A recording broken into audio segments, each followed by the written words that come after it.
day, good people, so a fine day in the year of the resolve. I'm United States Xavier. Usually I would introduce everyone who's here, Toon and Dave, all the broad show, but we actually need to take you to something that happened moments ago in our broadcast. You stormed the arena before the show and has been mouthing off about how she righted the wrongs at AV Mania 3 by pinning Navi in this Beat the Clock challenge. Now, she's also been calling out LA Knight and saying she won't leave the ring until she gets LA Knight. We're gonna cut her mics, and we're gonna try and get the show on the road, so please be with us. And, and she holds up the ones. And hold up those ones in a taunting fashion, and she does appear. Boss! What? I think Boss might have been hiding in the Timekeeper's area, ran down as LA Knight was running down to the ring, jumped on the aprons and jumped on LA Knight. What? We gotta get security out there. This is becoming unglued. LA Knight is in danger. Her career could be on. Oh my gosh, you saw Boss turn immediately around. It's Iroh. This situation is becoming unhinged. Security's gotta get out there. Gotta get out there right now. And if they want to fight, I guess they can fight. We have a 5-match card already set for Rebellion tonight. However, I guess we can make it 6. If they want to fight, they can fight. I see 2 different rivalries, and I think 4 competitors. I'm smelling a little bit of a tag team match player, and that's gonna be heck, that's our main event. It will be Boss and Mew versus LA Knight, and Iroh, tag team action, and that will be, I'm sorry, we gotta get the show on the road officially. I was not expecting all of what just went down to go down, but here we are. We have more Brawloween qualifiers. We're gonna actually have Jacob Baker go toe-to-toe with Golden. It's gonna be a fantastic time. We're actually going to have a little bit of a preview of what the wheel could have in store come Brawloween, and as we kick the music back in, we are going to have Mona versus AJ Lee in what should be a spectacular event. AJ cashed in on Mona and they have not gone 1v1 since. Let's see how it all plays out tonight, but to start, we got ourselves a little Brawloween qualifier. It will be Queen from Persona 5. We're talking about Makoto, Nijima, we have Aigis, and we have a returning Kotoko who hasn't been here in a hot minute. I'm excited for it. Hope you guys are too. Triple threat, remember, first pinfall wins this thing as we get ourselves up on the road. So I have to ask you one question and one question alone. Are you ready? The game is not ready, so I'm still stalling actually. I can't believe, I don't know how you guys are reacting right now, but I know how I would be reacting. Chaos to start Rebellion, perhaps the most chaotic Rebellion start of all time. Not even perhaps, I can say with certainty, I've been here for every single one of them, and none of them have started quite like that, but I digress. Let's get into the action. Let's see who goes on to the Masquerade Brawl match at Brawloween as the stars go. Black. Here we are. And starting things off, kicking things off. The following contest is a Makoto Nijima is here. making her way to the ring. Nijima is a Hollywood star. She is an all-star in our hearts. She was, admittedly to some people, the queen of the royal crown in our hearts. But we know power can corrupt. I don't believe it would have corrupted Nijima, but it sure enough corrupted Queen. But maybe the power didn't corrupt Queen. Something else, you know. Bad updates corrupted Queen. She seems to be doing better now. We're trying to keep her away, as far away from Susie as we can. Trying to keep her far away from Noelle. Trying to keep her far away from everyone, essentially, until we can confirm that this is not just an act. Because that's a valid concern. We've had our programmers on our security team, Chihiro. We've had Futaba all check in the Queen, make sure she's running as she once was. It's great to have a fantastic security team so we can have matches like this. Sometimes you have a bunch of combustible elements, things get out of hand like we saw at the start of the show, but everything is settled now. Queen can now have this fantastic match with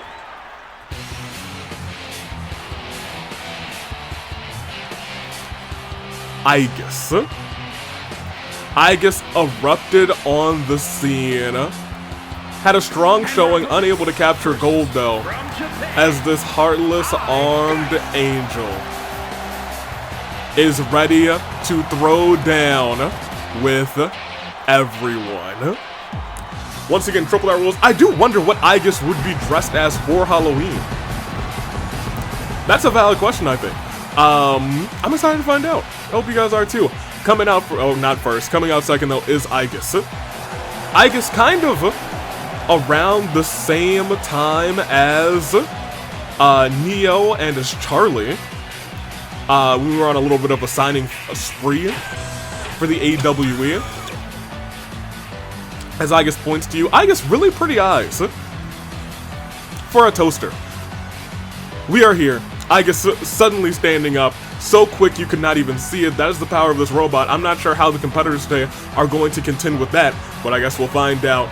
Aigis, the best of luck to you. You have your supporters. Queen has her supporters, but there's one more competitor in here, Aya, and we'll save the accolades for a moment. Right now, let's just savor and let's just drink in Aigis. Very happy to be here. We'll see how it all goes down. And lastly, the third competitor, it is Kotoko. It is Kotoko, right? It is Kotoko, who hasn't been here in a hot minute. Took a lengthy break after losing the tag team titles and after attempts to get them back.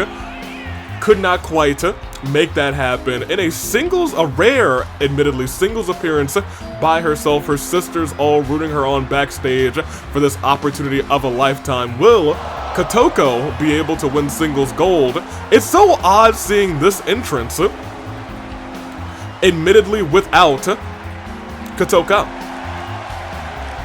And you know, there's like a chance that they might pull some twin magic. That's something that, who knows, we could see happen. But for right now, the best of luck to you, Kotoko. It's triple threat. We've seen these matches end very quickly. We've seen them go on for a minute. And we've also, honestly, for many of them, we've just seen them be truly spectacular. Who is going to come out on top and who is going to earn their shot guaranteed to the Masquerade Brawl? Queen, Aigis, Kotoko. Triple threat action. Clyde's calling it and starts right now. Kotoko starting off, oh my gosh, missed spear by Aigis, leaving Kotoko honestly in full control of the match. Delayed spine buster as Aigis hits a drop kick to the knee of Kotoko. Powerbomb by Aigis onto Queen, and then goes for a powerbomb as well to Kotoko. Aigis, I was going to say in full control, but a drop kick with her back turned by Queen. Phantom Thief trying to steal the advantage of this match, but is caught this time with her back turned by Kotoko as Kotoko tosses Queen before Aigis could get to jumping. Kotoko, the master of the dark arts, trying to wring the neck of the robot. I'm not sure how that's going to work. Maybe trying to dislocate or tear apart some of the wires inside of her metallic frame.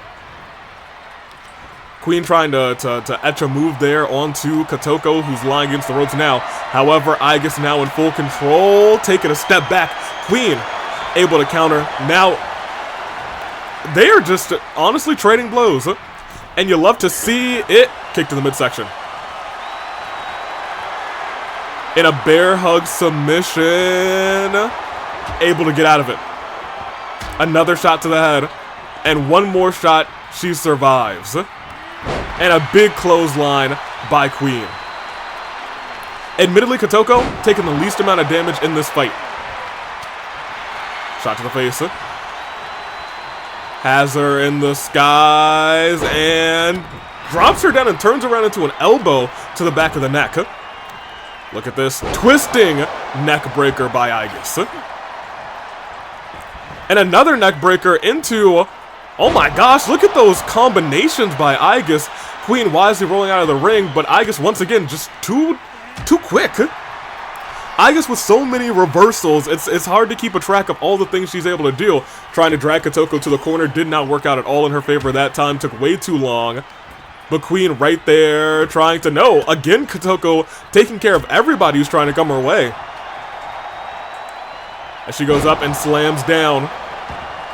Kotoko realizing, hey, this is triple threat, right? They keep trying to attack me. I'm going to show them just how trash they are. That almost came into honestly colliding in the face and the skull of poor Clyde, but he got out of the way in the nick of time. And again, oh my gosh, Razor's Edge! Queen down, but look at this headbutt potentially to the back of the neck. No, to the back of the spine. Middle of the spine, right down the back. Reversal by Queen, knee to the face of Kotoko. Dragged her actually on the ropes this time. What is she thinking? Going for almost a guillotine, using the ropes to try and choke her out. Doesn't have to let go of that either. Bionic elbow. And a combination there by Aigis, shot to the back. Has the trash can in her hands now. Toaster. Using some hardware, using that. Oh, hold on. That was almost bad for Kotoko, who's now getting carried by the toaster. Aigis, snake eyes to the corner. Goes for a quick pin. 1, 2. 2 count. No resiliency burn, just 2. But look at this. Going for a power bomb. Delayed power. No, not a delayed power bomb. Package power bomb? Oh my gosh. What? Oh, nasty. Her neck and then a spear. I don't know how Queen was able to get back up after that. Bulldog by Queen. And another Razor's Edge by Aigis. What a drop kick. Kotoko trying to take advantage. The Master of the Dark Arts ramming the head of the toaster into the metal. Oh, but look at this. Queen firing back instead. One more shot, but Kotoko able to get the advantage. Another deep bear hug locked in. Reversal. Aigis doesn't even have to break it up. Kotoko's been using that bear hug, not even a signature or finisher. Just, oh my gosh. Aigis, I think, was setting up for a signature. Kotoko said, no, not today. Reversal by Aigis. Caught the foot. Big clothesline. Aigis lifted right back up into the Sister Abigail. Kotoko crawls into the pinfall. Aigis doesn't have resiliency right now. Kicked out. Had to use every bit of mechanical power she had to kick out of Sister Abigail by one of the sisters of pink hair. Wisely, Kotoko saw that kendo stick and said, do what you want to her. Oh, but isn't paying attention to this pinfall, and once again, Aigis does not have resiliency. 1, 2. Can you imagine if Queen stole that one while Kotoko was trying to get a table? What a world we would have lived in. She raged up, but may not get a chance to use it. Kotoko's oh, what is this? Had her by the neck. Transition into almost a oof. Oh my gosh, she didn't break up the pin, but she sure enough broke Clyde. Oh my gosh, she caught all of that kick. Oof.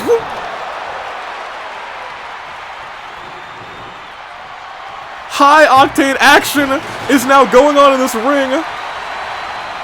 Clyde's down, unfortunately. And a shot, ooh, a shot to Kotoko. I think she dove out of the way just narrowly. What is this? Big slam, a spooky slam. And now, Queen, the only one standing. I'll tell you what, Clyde's still down. We might need a medic for the boy.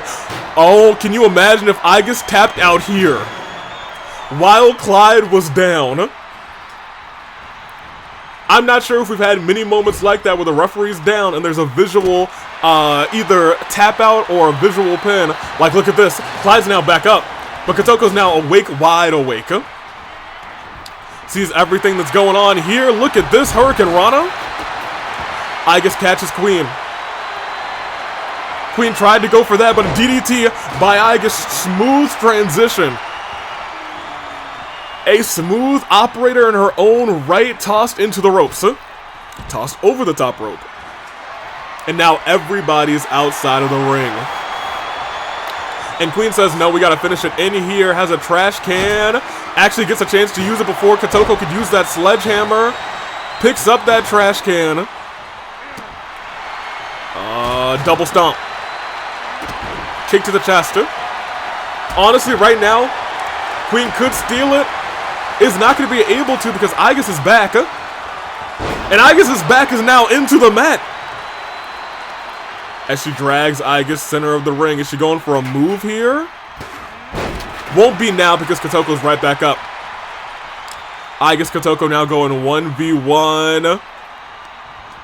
While Queen recovers on the outside, weakening the arm of the machine.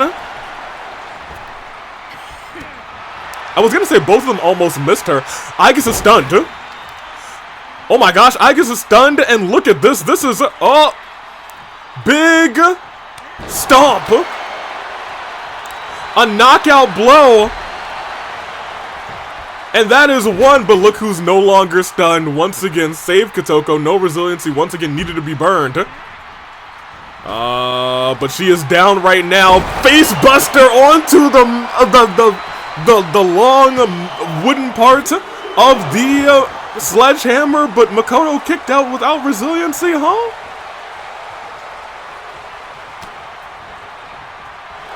Reversal. Queen, honestly, I'd say full control of this matchup right now. Big elbows by Aigis. Kotoko rolls back in. May have not have been a wise, honestly at this point in time, might have actually been a wise decision. Has her in the corner. Shot to the face. Another shot to the face. Puts Aigis up even higher. Looking to end this thing quick. No. Oh my gosh, did you hear Aigis collide with that kendo stick? She is in a little bit of danger. Big chops by Queen. The last thing I think at this point you want to be is alone in the ring with Queen. She's got a signature. She's got two finishers, but that's a roll-up. Aigis not paying attention. Turns her back. One. Just a one. Just a one. These three are brutalizing each other. This is, oof. Carnage at its finest. Running punch by the Fist of Fury from Queen. 1 and 2. That is a resiliency burn from Aigis. And a super finisher is in the hands of Queen. Will she try to use it? I think she was going for another punch. Aigis trying to get her down as quickly as possible. Drops her on the ropes. Kotoko, though. Kotoko get a quick victory. She's able to reverse Aigis here. But Aigis trying to steal one. Puts the chair into the corner, thinking something devious. If she throws Kotoko into that corner, and her head goes colliding with that chair. Oh, just off kilter.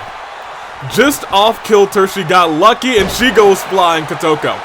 Trying to stay alive in this fight. Needs a reversal at this point. Somehow, wait a minute. The chair Aigis set up almost went into it. Ooh, pullback clothesline by Kotoko. Trying to get a quick pin on Queen. Doesn't have resiliency right now. 1, 2. Y'all, there's been so many near falls. Yeah, hold on, bionic elbow. Went for a headbutt. Might have almost accidentally headbutted the corner of that sledgehammer. Are they going for a double choke slam on Aigis? They did. I'll tell you what, if Kotoko's able to burn resiliency on Queen, she might be in trouble now, though. Tossed into the corner. What is she thinking here? Knees to the back. Queen almost stunned here. Aigis wisely letting them fight, but look at this. We've seen her do this before. The arcane slam directly into the pin. Aigis, what were you doing? 1, 2.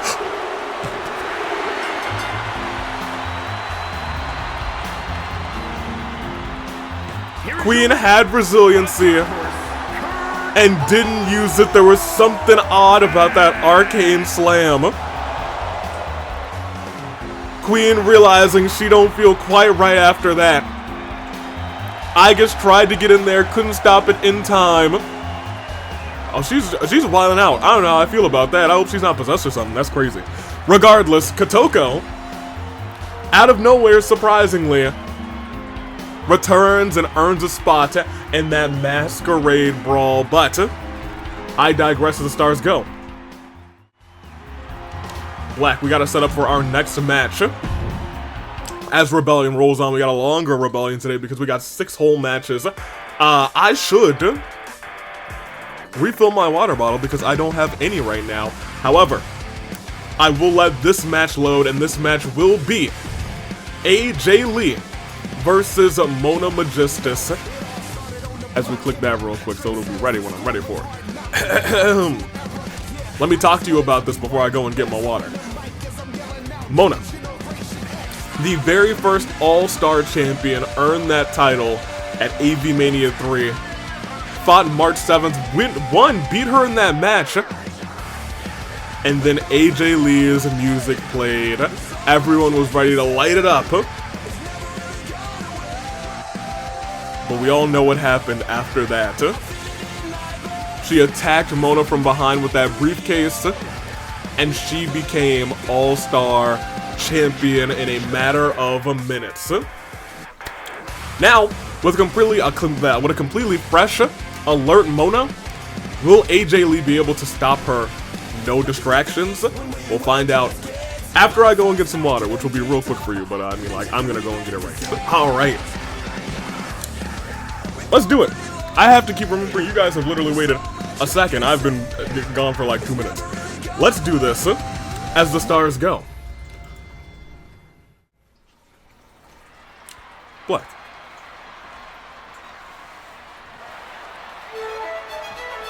Out first, the inaugural All-Star. Making her way to the ring from All-Star champion, hat and all, Mona. Oh, that's delightful. Who would have thought? It's good to see Mona in her classic Mona attire. Fancy magical hat. Respectful, nice attire. Respectfully adoring the attire. Look, it's good to see Mona. That's all I want to say.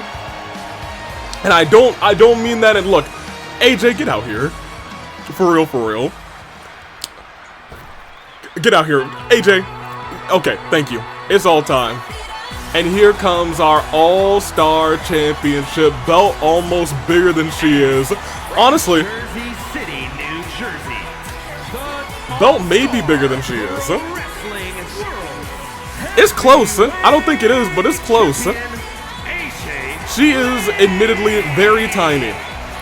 But AJ Lee is our All-Star champion. She's tiny, but she's got power. She will snap your arm if you don't tap out.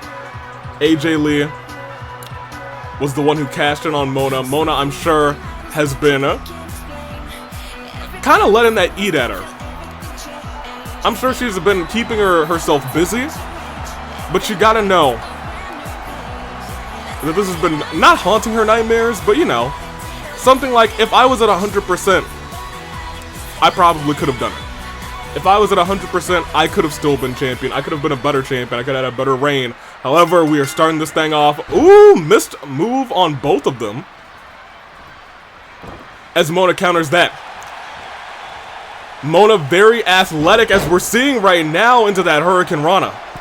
Not letting up at all on AJ Lee.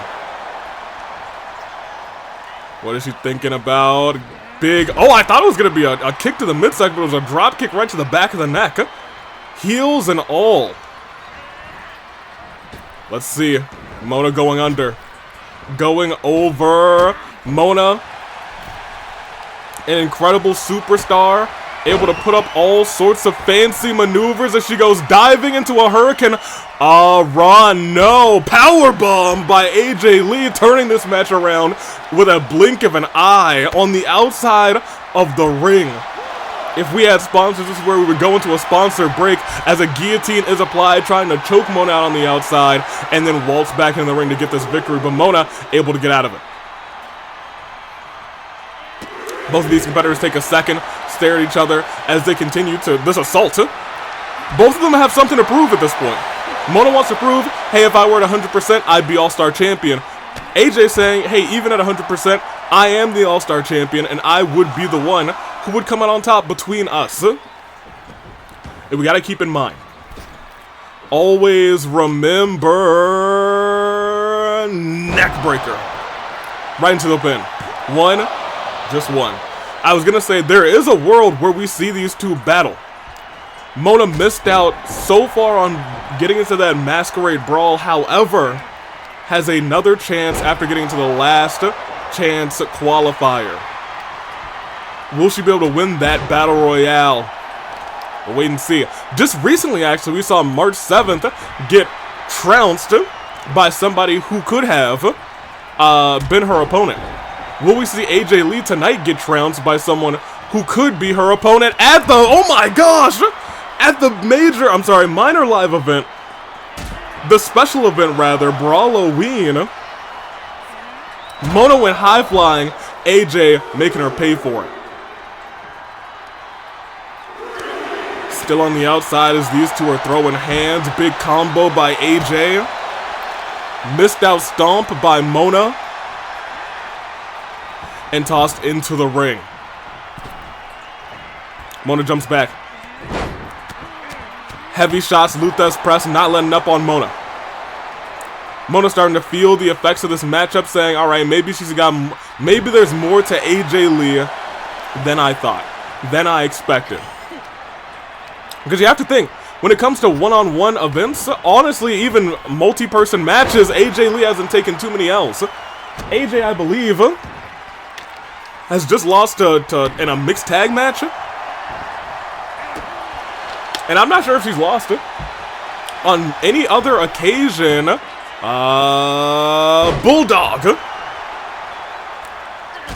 Mona now has her on the ropes. If Mona's able to hit this signature, she's going to be the one in control. Missed wildly as AJ rolls out of the ring. Oh, reversal of the signature instead. And a comeback is now being achieved by Mona, looking to even things out for herself. Whip the leg. Ladies and gentlemen, it's all Mona right now. Crosses the pinfall. AJ does not have resiliency right now. Can she kick out? She does. Mona's still trying to bring the fight to the All-Star Champion, trying to earn a finisher before she hits her signature. That is the way to do it if you can. Drop kick. She's got a signature, she's got a finisher. AJ's got nothing on her right now. But here's the thing, if AJ can reverse either one of those, she's right back into this competition. Right now, Mona is going wild on her. As Mona's coming to the top rope, what is she thinking here? The stars align, shooting star press, but they have gone dark. Big half suplex. Missed wildly with that shooting star press. Instead, AJ goes to the top rope instead. And a big splash by AJ Lee into the pinfall. Mona doesn't have resiliency. It could be into her fight. It is not.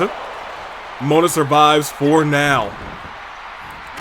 AJ trying to weaken Mona. But here's the thing. Her arms are still fine. We gotta watch the arms for Mona, but she tried to hit this earlier. This time connects. Doesn't go directly into the pinfall. Instead, continues to try and set up her neck. Stun her so she can't reverse this. So that she'll have to burn resiliency. Oh, she doesn't go for the Black Widow. She goes for the Shining Wizard. Interesting. 1, 2, resiliency burned. I was gonna say I am shocked she didn't go for, ooh, senton. Honestly, if she went for a pin right there, with how Mona's feeling right now, the tides rather of this match have turned. Mona slowly getting up, AJ waiting for her to get up, trying to say, I will take you down with a spear to the outside. The speed of AJ Lee, once again we said she's small, but she is wily, she is crafty. Some say future Hall of Famer, I think I would agree with that, but look at that. Mona quick reversal, but AJ, once again, ring IQ too high. Puts the knees up. Reversal by, oof. Mona goes for a neckbreaker on the outside. We could see a win here by countout. Nobody wants to see it. I just have to state it's a possibility as Mona's tossed all the way over and AJ runs around. We're already at a count of 6. AJ realizing I can get back in the ring. Mona might not be able to get back up, but we're starting to see her climb to her feet. At a count of 7. But she may be walking right into a trap. Oh, but maybe it's actually AJ who's walking into that trap because knee to the back as the stars align. AJ does not have resiliency right now. 1, 2, still kicked out of Mona's finisher as the stars aligned. Mona's doing everything she can to keep AJ Lee down, but it is not working. This time hits that Hurricane Rana on the outside. Trying to get momentum back in her favor, not working out too well, but if she gets a couple more big hits, then she might be able to just go for a pinfall and burn resiliency on AJ Lee. If she's lucky, who knows, maybe she just won't use resiliency AJ wise to get into the ring, or rather into the corner of the ring. Whatever Mona was thinking there didn't work out in her favor, but look at this. German suplex. After pushing her into the barricade, tried to, oh, look. AJ too crafty. Oh, but Mona catching her there into the pinfall. Look at that. 1, 2. Almost stole it, but did steal resiliency. What a fight. The quick and dirty, not even just roll up. Knees went up. If AJ hits that Shining Wizard again, if she tries to lock in, oh my gosh! That Shining Wizard again, but this time, she ran with it, and that is the end of Mona in this fight. AJ does it without the Black Widow. Some people have called the Black Widow a crutch for AJ Lee, but she did it, and she said, without certainty, I put you away. AJ, that's our All-Star champion for a reason.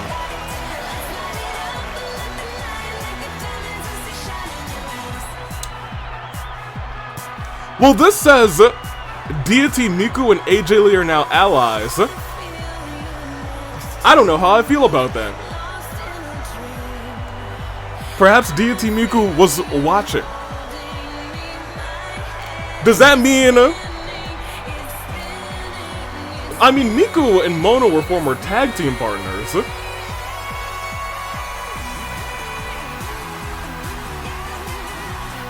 We'll see if that situation develops. There is some history there. That, at the very least, makes some sense as the stars just went black. We are, however, about to start ourselves a 1v1 match. It is Golden versus Jacob Baker. Jacob attacked 2 competitors, not last week. Was it last week?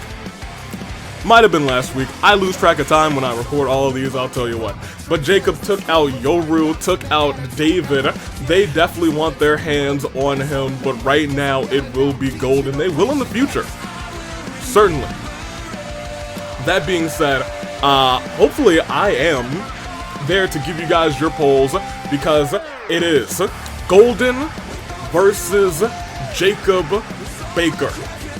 It's a 1v1 of the former champion versus the current champion. Golden looking to finally put Jacob in his place. And that starts right...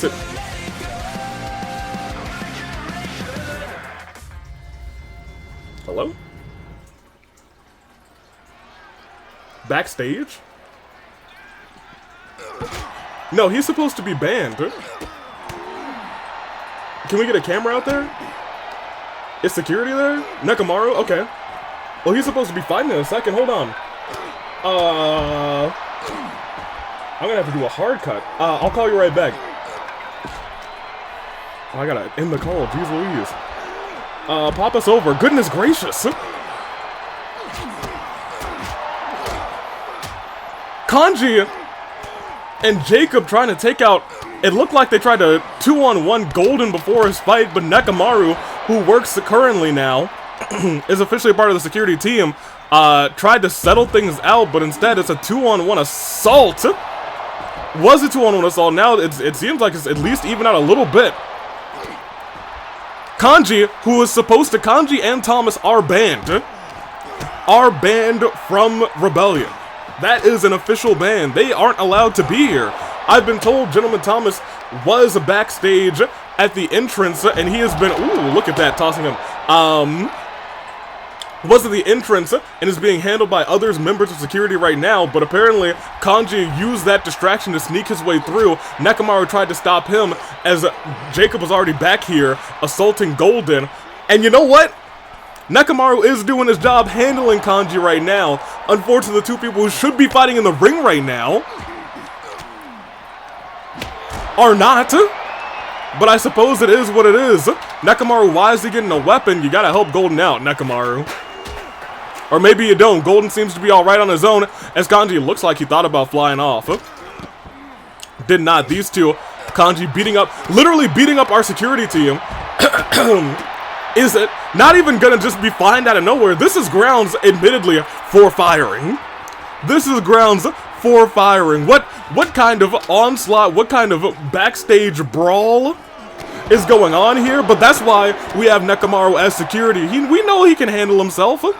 We know he knows what he's doing. And on the outside, we still see Golden, who's still taking it to Jacob Baker.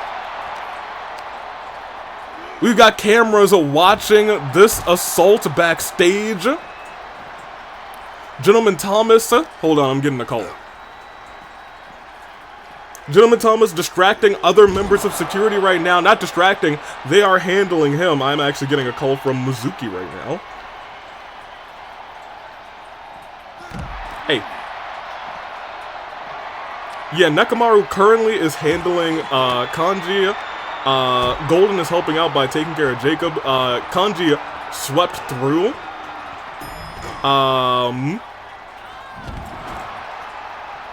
Oh, he's in the...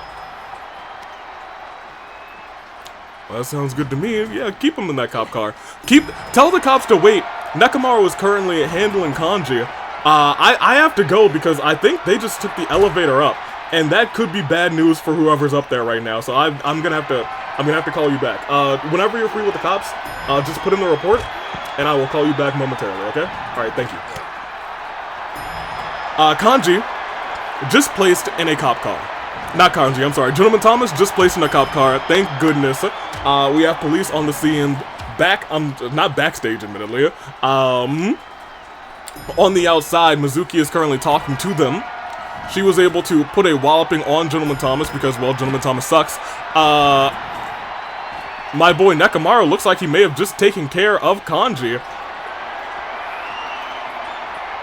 And I was gonna say, maybe not. He looks like he's trying to focus in on... Ooh, Jacob Baker instead, because, oh, well, now Jacob... Oh, they're playing Ring Around the Rosie in the elevator, pocket full of posies. Golden toss to the outside. Jacob going all over the place, left, right, up, down. He's not able to help Kanji. Golden going to the elevator as well. No, still going after Kanji. Nekomaru climbing. I suppose this is a little bit of a... Oh, but now it's a 2-on-1 assault. Nekomaru, you gotta get back down there. Oh, he took them almost both out with that knee. My boy. Heading right back up. Golden following, actually. Everybody is making their way up. This is a high-risk situation. Golden, I need you to help Nekomaru. Leaving him there is not the best of ideas, my guy. That's right, you go back up. You guys can 2-on-1 Jacob, who's getting tossed into, admittedly all over the place up there. My man's Nekomaru is taking care of business. That's why we hired him as security. Okay, well that's bad. That is very not good. Oh, that's so not good. Nekomaru with a wise reversal, thankfully. Goes after Kanji as well. Big slam. Golden hopefully heading right back up to help Nekomaru. Big slam by Nekomaru, my guy. Kanji's still okay and up and awake in this fight, unfortunately. Trying to run away from Golden. Golden catches him, saying, "You're not running anywhere." This is really an all-out assault. All four of them are now up here. Kanji's stunned. Jacob takes a tumble. And Kanji might be... Oh, we've seen him do this before. Next. Oh my gosh, he's knocked out. Kanji's knocked out cold. The police will go and collect him. Thankfully. And now it looks like they're just trying to handle Jacob too. This should have been a one-on-one fight, but Jacob apparently trying to do this the quick and dirty way, trying to do a backstage brawl, a backstage attack, instead getting handled by security and getting handled by Nekomaru and Golden. Golden not a member of the security team, but we very much thank him for the assist. This should have been a normal 1v1 match. Kanji, it's because his backup, most of his backup just banned from Rebellion. So yeah, he tried to sneak one of them in, try to do this the dirty way. But I'll tell you what's going on right now. Golden is getting his 1v1 as Nekomaru walks off to the side. Kanji's still knocked out up there. Très magnifique. Jacob, a little bit of a oof. I was gonna say a little bit of a pep, not a pep in a step. Look at this. Get him, Golden. Stuns Jacob. He's still fine. It looks like he's still okay. He might not be okay for much longer. All right. Well, you know what? My security team, they got this. We shouldn't even have to watch this anymore. But you know what? I'm enjoying it. This is what happens when you try and do a backstage assault. Now we have an expert security team. You can't outnumber somebody backstage. We've had enough of that in the past. Our security team will be there waiting. Nekomaru was here waiting. Oh, and he looks to send Jacob Baker. Oh, he actually got out of a neck breaker onto the concrete. You have to remember, all these moves, there's no padding, no protective surfaces. They're doing all these things onto the concrete, which will hurt even more. Like that. Oh my gosh. I don't know how Golden's not knocked out right now. I don't know how that man's still moving, still breathing. He's still got fight left in him somehow. But he is literally assaulting a security officer. So I'll tell you what. There will be repercussions for this. Certainly there will be repercussions for this. Nekomaru maybe looking to help. Might need to help more sooner rather than later. Going after Nekomaru this time. Big chops and big punches. Nekomaru on wobbly legs. Trying to do the same thing to Nekomaru that he just did to Golden. But Golden looking to come and help right afterwards. Jumps over Nekomaru. They need to be careful. This is a high voltage area. He tried to suplex him into the fuse box. We could have lost power. More importantly, we could have lost Golden. Jacob trying to escape. Jacob trying to run off, and it looks like neither one of them are gonna let him. He's waiting for him to come down. It looks like he's waiting for Golden so he can attack him right afterwards. Golden, a step too fast though. And an elbow right to the jaw. Jacob's busted open.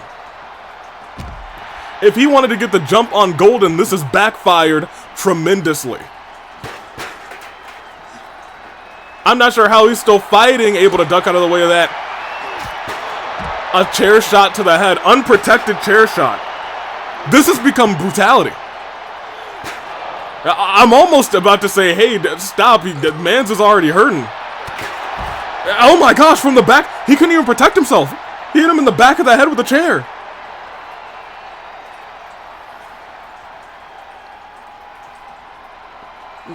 Look, I know there's a lot to unpack on what just happened. I'm sorry. This should have been, as the stars go, Black. This should have been a match. This should have been a match, but an attack was set up by Jacob, by Kanji, who should have been banned. So you better believe all sorts of fines, potentially all sorts of firings. Gentleman Thomas going to, admittedly, Kanji probably getting put in that card too. Both of them. I'm gonna let the police handle them. I'm gonna let the police handle the both of them. Because they were banned from this location. When they asked me questions saying, hey, do you want to press charges? Maybe I do. Maybe I do. And Jacob Baker, unfortunately, he was supposed to be here. Attacking somebody backstage. That's a fine. It's almost like he's trying to get banned from a rebellion too. But I might have something different in store for him as we go onward. Unfortunately, Nekomaru did take a beating. He's supposed to be in this next match. Oh boy.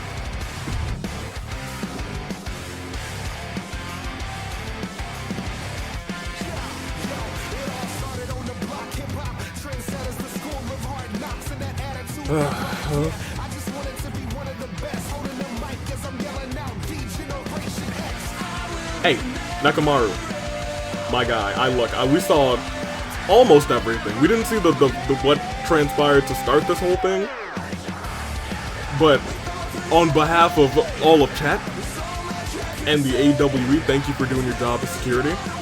You look like you got roughed up a bit. Are you still good to look? I'm gonna even say, hey, you can take the rest of the night off. You'll have more opportunities in the future. I'm certain.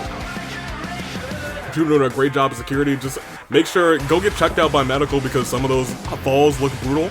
Some of those falls look rough. And hey, just find somebody backstage who can take your spot in the next match. And everything's gonna be okay. Alright? Cool. Appreciate you. Alright. Yeah, stay cool. Alright. This is supposed to be a spin the wheel, make the deal match. We were going to do a, as I should actually get the wheel up. Do a spin the wheel, make the deal. Thank you. And we're just gonna give an example of what you might see at Brawloween, as none of the singles champions will know what they are going to be facing.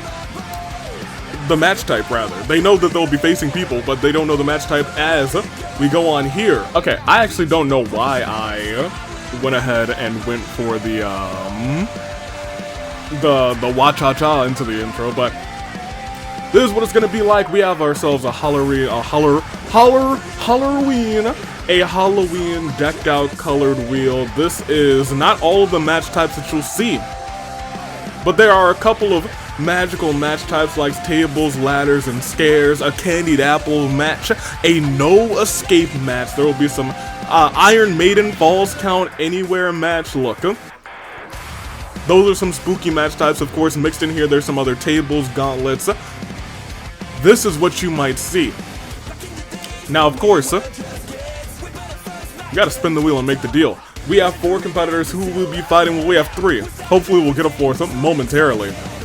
Nekomaru will find somebody backstage, but for right now, we'll see what kind of match they'll be facing in as we spin the wheel and we make the deal. It spins right round, baby, right round. Where it stops, somebody must know. We're about to find out as they are about to fight in a yeet ball match. Football season is back on. I need to actually do some color correction on that bit right there, but hey, that's why we do some testing right here. It'll be a better buy. Admittedly, next week, because we'll be spinning the wheel and making the deal again to see what we'll have. Yeet Ball match is official. I gotta go actually change the match type because I couldn't predict what we were gonna get. But we will have Yeet Ball in just a moment. Watch-cha-chas. It's so odd because I kind of like recenter myself because I had to get out of the way for the wheel that was over here. We're ready to start this match. Yeet Ball match is what the wheel made our deal. So let's see. As the stars go. Black just what would, or rather who will, be in this fight. Well, we know, as we already know, Arven in this fight, Gatekeeper in this fight, and Kaveh all in this fight. Arven is our first. One of the kings of tables championship action. A lad, an honor, an honorable gentleman, a real gentleman, and a scholar. I don't know if I can call Arven a real gentleman, but you know what? You know what he is? Loyal. If he found himself a partner who's not his partner Pokemon, I bet you he could honestly top the tag team division. They would be so loyal to each other. And I would believe that. Arven, the best of luck to you. I believe in you. The world believes in you. But is he going to be great at a Yeet Ball match? I'm not sure. Under the ring, there's a bunch of... so many Yeet Balls. We'll see who gets yeeted and who gets deleted. Probably, hopefully nobody gets deleted. We're over our deletion era. That era is gone. Oh my.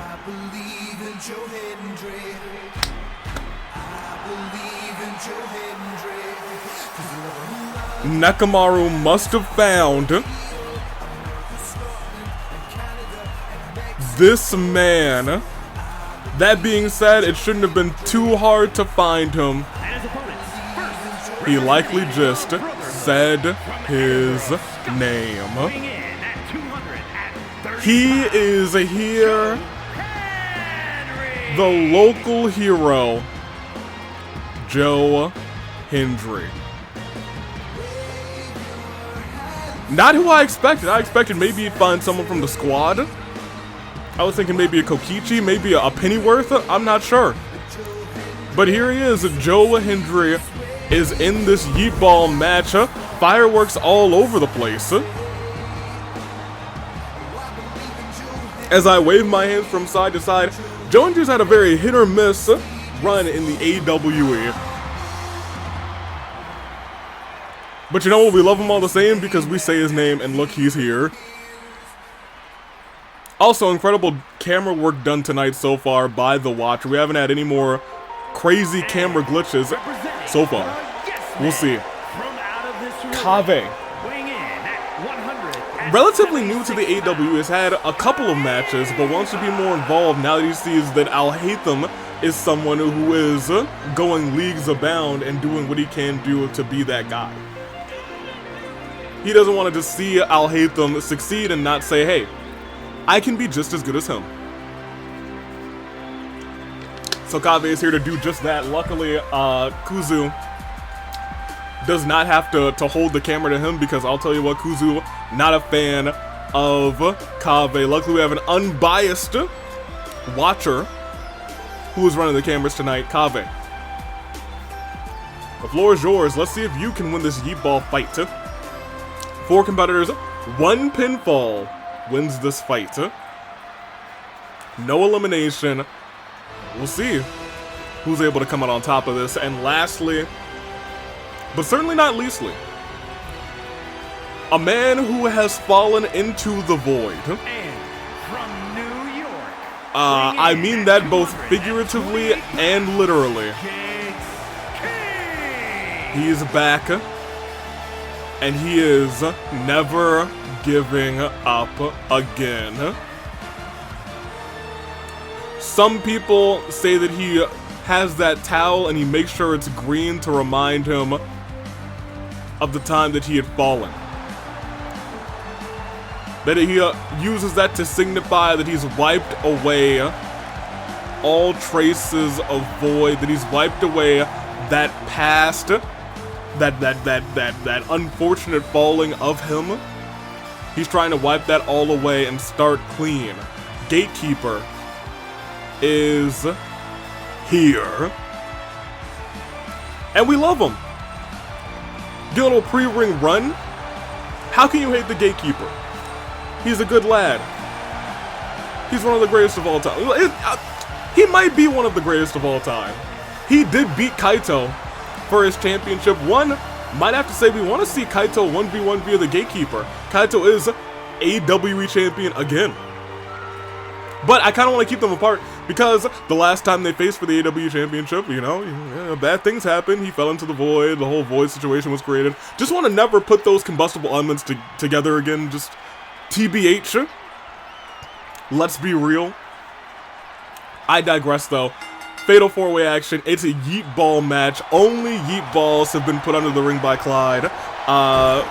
Thankfully, I was able to get him the information. He was standing ringside. I was like, let me see what I need to do to get this match set up. Clyde, one of the best referees we have in the game. Jessica, I'll say Clyde, one of the best in setting up whatever match is about to happen. He's great at logistics. Jessica, we learned very recently, great at calling matches, making sure things are staying even and fair. Kicked so many people out of the ring just this past Friday at Inferno. Incredible job in that regard. Ooh, big Samoan drop. As Arven rolls out, looks to be the first person to bring a yeet ball into this fight. And there he is climbing up. Kaveh, oof! I was gonna say as a Gatekeeper on the ropes. That's not true, at least not anymore. Kaveh takes that yeet ball, tries to throw it into Arven's face instead, trying to kind of like rock him, sock him like a robot. Big punch and another big elbow. Look at that, Kaveh. Oh my gosh, what was that, Kaveh? Hold on. We haven't seen Kaveh compete too much, so we might need to let Kaveh cook a little bit as Gatekeeper's going after Joe. TNA and honestly NXT superstar Joe Hendry live in action here in the AWE as well. Arven with a big power bomb, pop-up power bomb. Actually, 1, 2. Nobody went to stop it, which is crazy.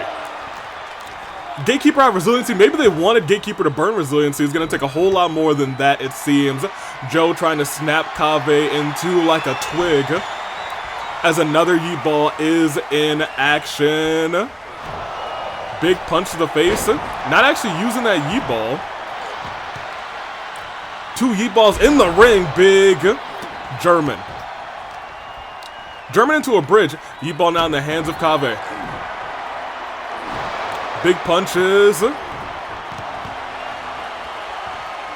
And a back body drop almost onto the yeet ball, which honestly probably wouldn't do too much damage. Oh my gosh! Joe Hendry tossing the yeet ball right into Arven's face. He might have a black eye after that. Goodness gracious, there's yeet balls everywhere. The yeet balls are yeeting. But I'll tell you who's getting a season's beating, not to Kaveh. I thought it was about to be Kaveh, but an instinctual reversal. Kaveh was thinking about a finisher, I think, there. Maybe a signature, no, just a sig. But Gatekeeper's thinking, I'm going to keep you down. I'm going to hit that armbar real quick. Joe Hendry posing to the audience, showing off those schmuscles, those Scottish muscles, as a boom. Neck breaker by Arven. Oh my gosh, Gatekeeper's like systematically tearing Kaveh apart right now inside of the ring. Tries to go for a quick pinfall. We are at 1, 2, ooh, just 1. And I think they were starting to realize we're fighting too long outside of the ring. It could have been all over for us right then. Everybody now back into this ring. I will admit, the competitors are getting better at realizing, hey, we probably should get back into the ring. We are at 1, just 1. We got a whole lot of fight left, and we have 2 other big matches still to come in tonight's Rebellion. We have what would have been our main event, a triple threat match between Gin, Iroh, oh my gosh, and Morgana. But how we started this show, we had to force ourselves into another match. Surprisingly, we actually still ended up with 5 matches because 1 match did not happen because of a backstage attack. But admittedly, for how long it went on, it should have been a match. Definitely should have been a match. Look at this, Joe Hendry, big splash. outside of the ring.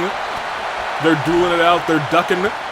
It's a little bit of a brawl happening. Kaveh has Arven up. What was that? He hit him with the blueprint. The architect is in action. And then tries to throw a yeet ball at him. Arven able to come out on top. Toss to the outside. Joe and Gatekeeper in the ring right now. Gatekeeper, oh my gosh, Gatekeeper going flying from the top rope. It's hard to it's hard to decide who to really keep your eyes on because inside of the ring, Joe Hendry has Gatekeeper in the skies, turns him around, pops him up, powerbomb. The power of Joe, they both try to get back in there quickly, able to break it up before Gatekeeper has to burn resiliency as the turnaround on Prettier connects. Joe Hendry realizing this, but gets caught in the face. He's busted open, actually. Joe is bleeding. And he's bleeding bad. Oh my gosh, tossed the football, the yeet ball, I'm sorry. Misspoke there, right into the face of the Gatekeeper. Probably didn't hit, but I think he might have actually, with precision aim, gotten into the mask, in between the eye hole, or rather, the defensive guard of the Gatekeeper's armor. Oh my gosh, the yeet ball right to the face of the Gatekeeper, and then tried to go for a roll-up, but followed up with a double stomp. I was concerned for a minute that these yeet balls wouldn't get yeeted, but the yeetings have been beatings now. Neckbreaker by Joe. It's taken a lot out of Joe as he's slow to get up to his feet afterwards. Arven with a shot to the back, rolls Joe Hendry up saying, I gotta get somebody to burn resiliency, and this one it's 1, it's 2, and it's not Joe burning resiliency, at least not yet, as Gatekeeper's there to break it up. Arven punching, slapping back, oh my gosh, shot to the knee. Joe fumbles, which is, you know, admittedly, a fitting term in this fight, as Joe Hendry tried to go for a move. Reversed by Kaveh. Kaveh tried to, ooh, hold on, look at this. Gatekeeper powerbomb. Turn him into a Gatekeeper. There to break it up. Kaveh, oh, hold on. Joe Hendry's the only person outside of the ring right now. That might change in just a second. As Arven's forced to roll to the outside. Gatekeeper alone in there with Kaveh. Whips him into the corner. What is Gatekeeper thinking? Goes to get a yeet ball.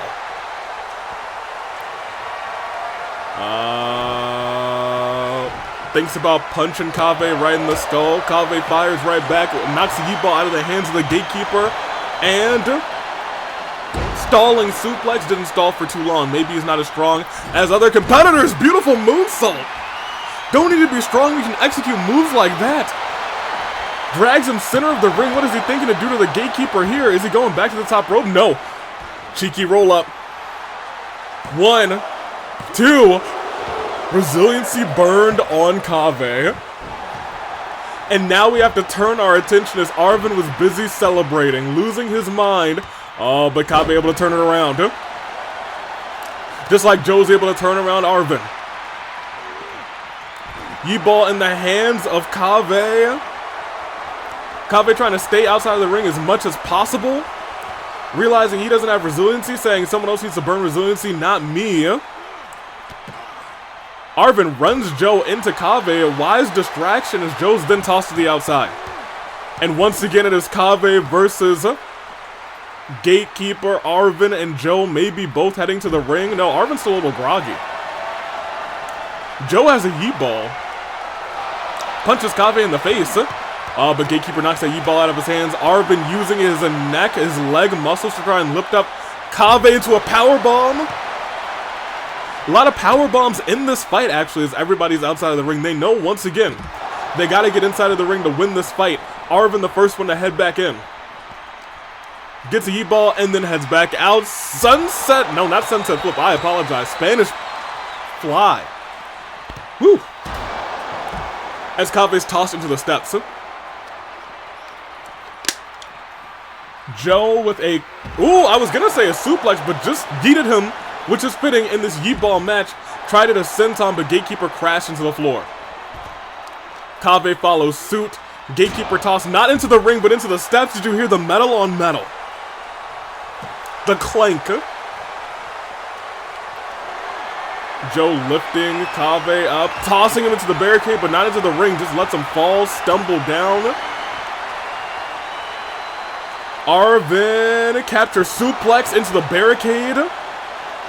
Joe tossed into the ring, but keep in mind, Kaveh doesn't want to go in there. Kaveh very much realizing, hey, if I go in there, oh my gosh, just tossed it point blank into his face. Joe trying to join the competition and catches a knee for it. Honestly, everyone's so hurt at this point. So much action has happened on the outside. Oh my gosh, he tried to throw the Yi ball into Kaveh's face. Kaveh got out of the way of it. As Arven lifts Joe up, Joe with a reversal into a reverse DDT. Gotta keep eyes on Kaveh, who's throwing. Ooh, no. Gatekeeper gets the advantage. Is he about to toss Kaveh again? No, powerbomb. We've seen Gatekeeper do that a countless amount of times in this fight so far. Arven, I think, was thinking about getting Joe into the ring, but another toss by Gatekeeper as he's trying to focus in on Kaveh, saying, I can beat him real quick. Reversal. Clothesline. Arven tossed in the ring. Joe Hendry thinking about following. Does. Arven catches him. Tornado DDT if he gets the pin right here. I was going to say it could be curtains. And he's hitting it. The cartwheel unprettier. Maybe the backflip unprettier. Whatever he does, it's pretty. 1, 2, and resiliency burned on Joe. Kaveh was not fast enough. What is he thinking now, saying, I gotta burn resiliency on this man's too? Turns Arven around. Shoulder into the post, and a spear! A spear by Gatekeeper, but Kaveh's there to break it up. Here's the thing, if Kaveh just throws Gatekeeper outside of the ring and tries to get the pin on Joe, but Joe wisely rolls out of the ring, Kaveh catches the spear too!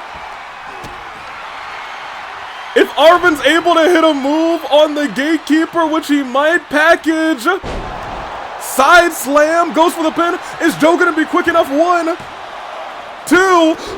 He was quick enough. Gatekeeper does not have to burn resiliency. Drop kick to the back, but here's the thing. Arven's now alone in there with 2 people as he turns them around who don't have resiliency, crosses the pinfall, but Joe Hendry there to break it up. At this point, it's about being in the right place at the right time. Goes for the pinfall. I think Gatekeeper's now up 1. And just 1. Gatekeeper, as we said, just got up.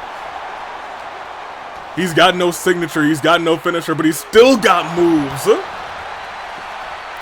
Kaveh, though, might be the most dangerous person in the match right now. Okay, I take it all back. He and Joe both flopped just now. Both had some major. Arven, Gatekeeper, could be putting this match away. If he went directly into the pinfall, the other 2 are down. Gatekeeper is your world right now. Arven back up to his feet. Kaveh struggling on the ropes. Kaveh able to get the reversal, but Gatekeeper still throwing fists left and right. All the E-balls are down. Spanish fly. Into the pinfall. Wait a minute, they're both distracted. Joe Hendry knocking out Clyde.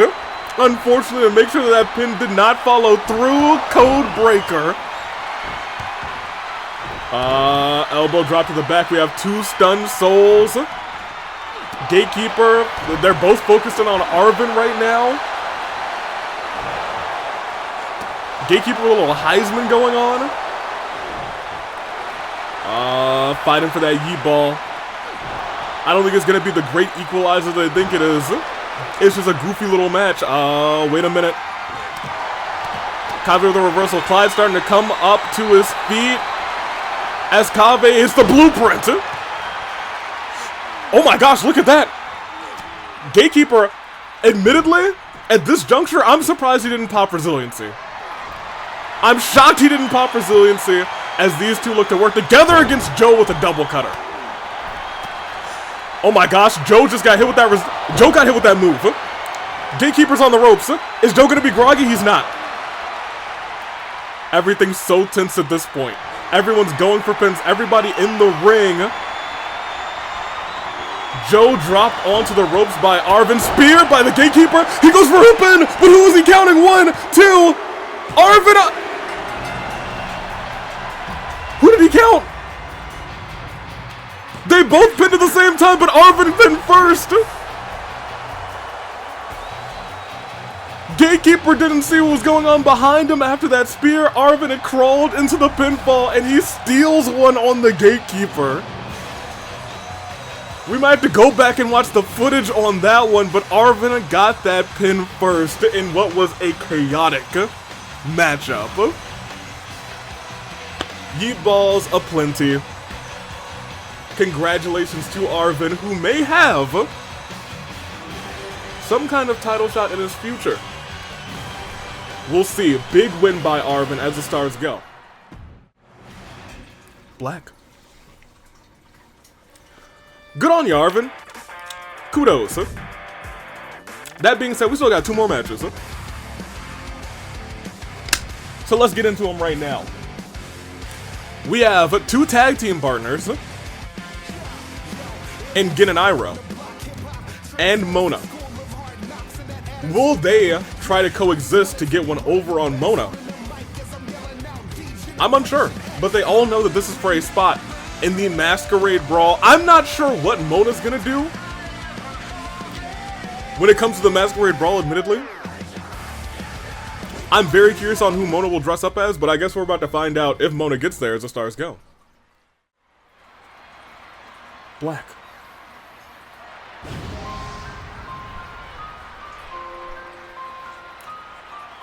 And out first, the following contest is a triple threat. It is Gin. Extreme Rules match. I'm gonna have a cookie. Making his way to the ring. From So these Seoul, are South Korea, caramel apple weighing cheesecake 107 sandwich pounds, cookies. Gin. They're pretty good. I think that they are better with milk, but I don't have any milk right now because I need to go to the store. I digress.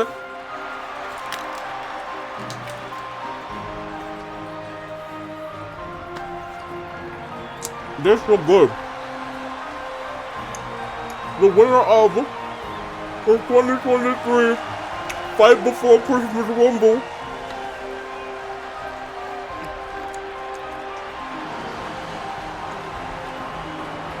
eating that when I should have been commentating may be a mistake.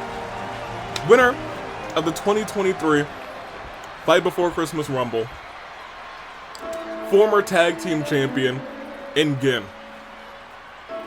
And the man who helped train him to win that Rumble, the man who helped him win those tag team championships,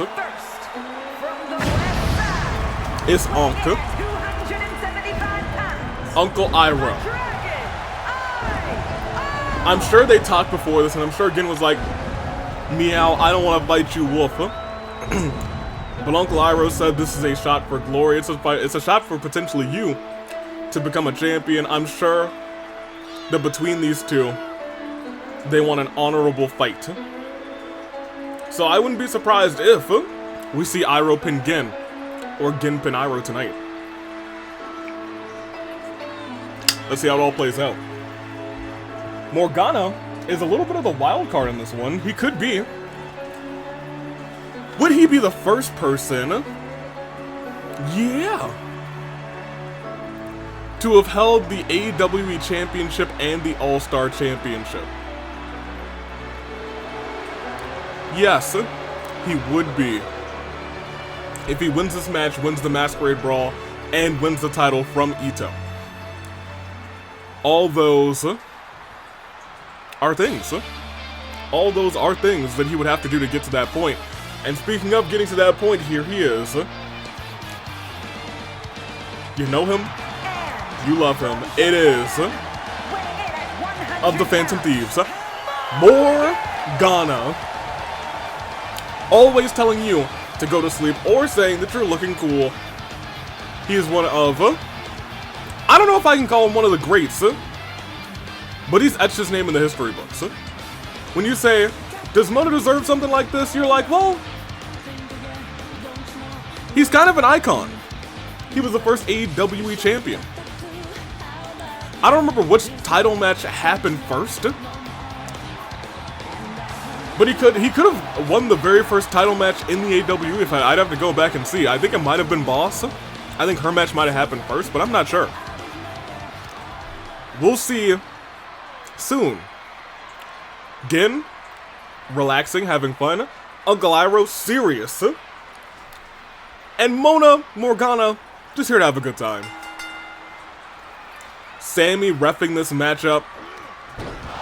Cat Dog Boy versus Cat versus Dragon, I suppose. As Uncle Iroh goes wild on everyone. Oh my gosh, Uncle Iroh. Big Unk is taking them both down with ease right now. In the corner. Tried to reverse DDT. No, turned it into a face buster of sorts. Oh, but that's the moves. I think there's going to be a high octane match between these three because you have to pay attention to Uncle Iroh. He might be old in his age, but he is just as agile as he once was. Got out of the way. Gin. Big elbows to the chest, but a backstabber onto Gin. Iroh caught by Mona. Gin still just mostly trying to go after Mona, and it may prove to be a mistake. Rolled up, Iroh getting back in there quick. Didn't even have to get that breakup, actually. Gin kicked out of one. Once again, first pinfall claims the victory in this fight. Oh, look at this. Sneaking one over on Uncle Iroh. Mona pops right back up. Iroh dodges that drop kick but gets caught. Oh my gosh, Mona caught both of them with that splash. That crossbody caught both Iroh and Gin, and that is why he is, admittedly, an all-timer. Kendo stick in the hand. Gin doesn't have a chance to use it. The cat-like reflexes. No, not the cat-like reflexes. The actual cat reflexes of Mona. He is a cat. Oh my...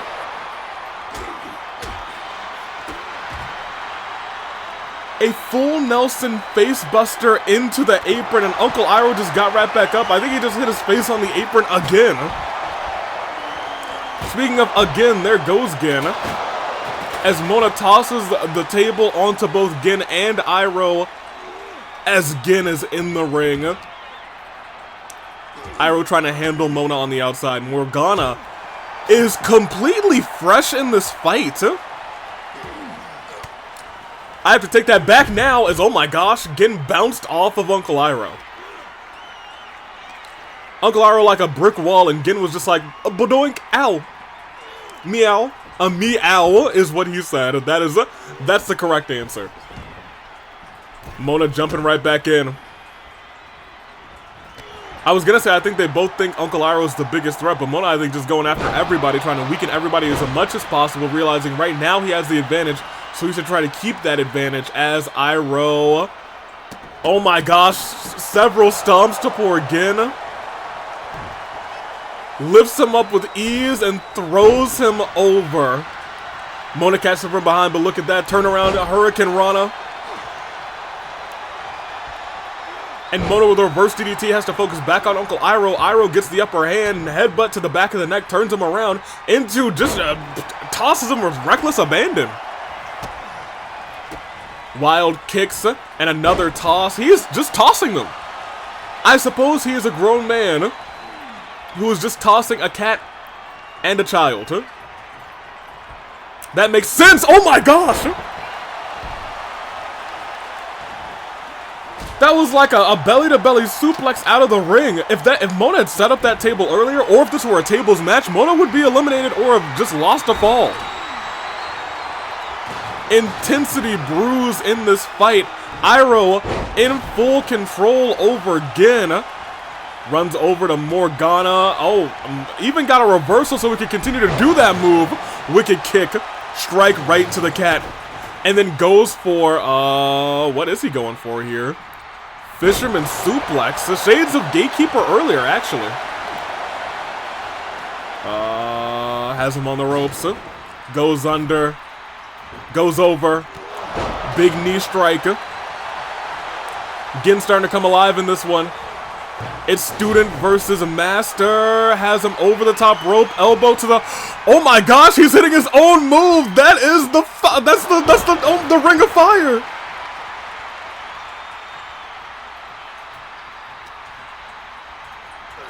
It's real. It's real student and master. He learned that from Uncle Iroh very easily. Didn't focus on Morgana, who was very much standing right back up. What is Mona thinking here, though? Whatever Mona was thinking, Gin with a reversal into the pinfall, but again, Uncle Iroh breaks it up this time. Big flying clothesline by Uncle Iroh. Put his whole soul. Calls that the firearm. Not a gun, but an arm with such heat it could burn your throat, your neck. Oh, look at this. Drop kick to the face. It's a battle of the cats in the ring right now. Turned around. Oh my gosh. That sleeper we've seen before from Gin. Mona does not have resiliency right now.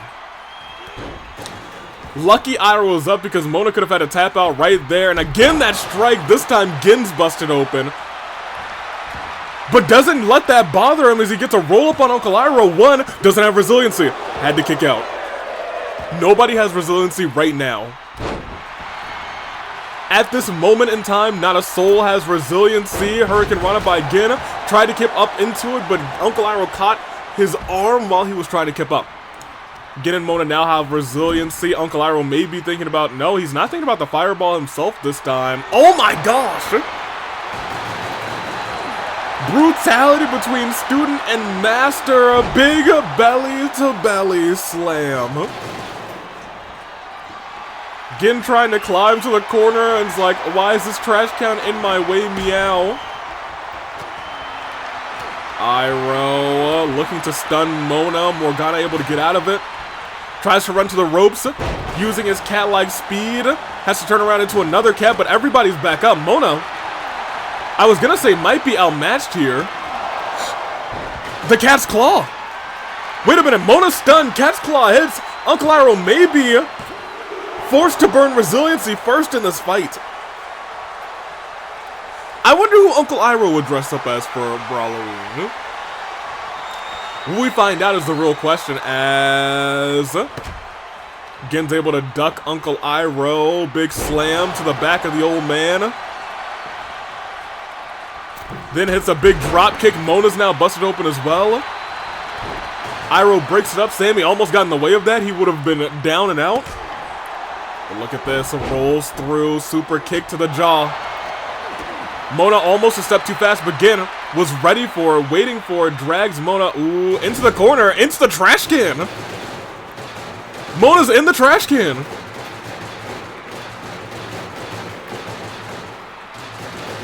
I was gonna say he was still in the trash can for a little bit. Oh no.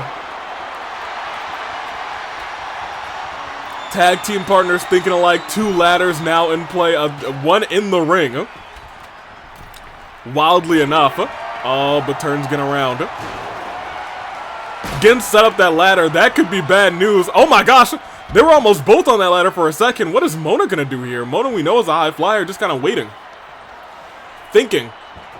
Saying, you put me in this trash can. I don't belong in this trash. Oh, Mona. Oh my gosh. Caught Gin from behind. Luckily didn't put Gin through the ladder. Maybe saying, I don't want to murder this child. And you know what? We appreciate that. Power by Gin. That looked like the fireball. The power bomb used by Uncle Iroh. Gin really learning from his master, but he's the master for a reason. Hit the 2 knuckleheads together and then drops Gin onto the ladder, not letting up against his pupil. And you know what? I'm sure Gin wouldn't want it any other way, admittedly. What is Mona doing here? Whatever Mona's doing, it gets reversed. And this time, Gin catches Iroh from behind. Iroh taking his eyes off of his pupil. Gin rolled back into the ring. Iroh trying to follow suit. Mona looking around. Going back after Gin. knocks the sledgehammer out of the way. Big shot. Gin honestly might have to, does not have resiliency. Uncle Iroh, realizing a step too late, Gin does kick out. Big open hand strike. Gin responds. Gin misses the cat's claw. And Uncle Iroh takes full advantage into the pin. I don't know if Mona's up. 1, 2. Gin does not burn resiliency. That hit was too much for him. Uncle Iroh might not feel good about it, but he goes on to Brawloween.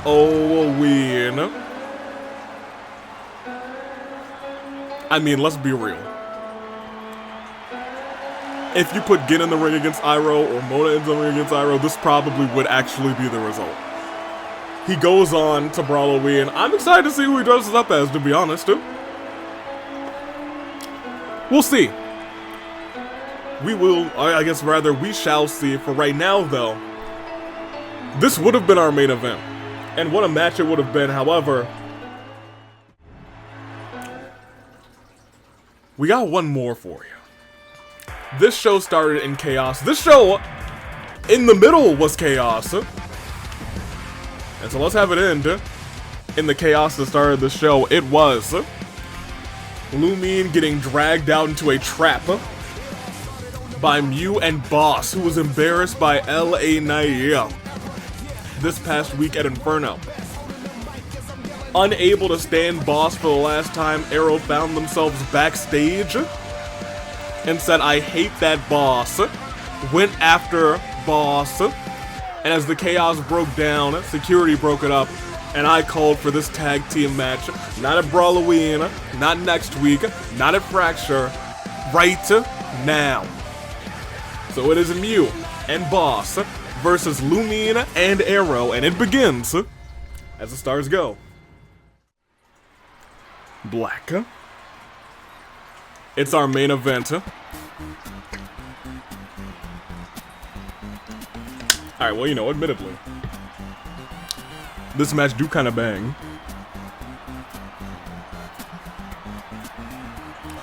Although I should not be encouraging Mew and her behavior, her reckless behavior. Probably going to have to find Mew, find... Pilot, what are you doing? Pilot, I'll fix this after the show. Pilot moved his entire little cave.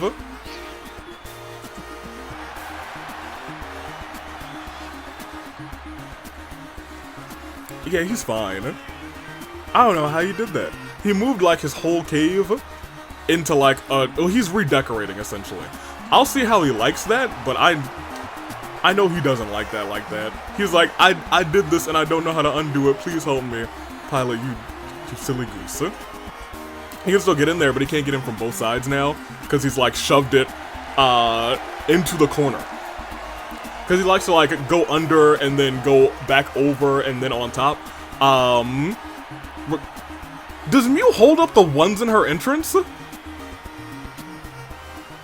I'm sorry, I was like kind of focused on what Pilot was doing because he's being a stupid. He's being a little goof. And then the side of my icon, Mew holding up the ones in her entrance. Does she do that in her entrance? The mind games of Mew never stops. I don't know how long she's... That's crazy. She really might... I'm unsure if it's like really Mew saying, hey, you should be acknowledging me, or if she's been taunting LA Knight for that long.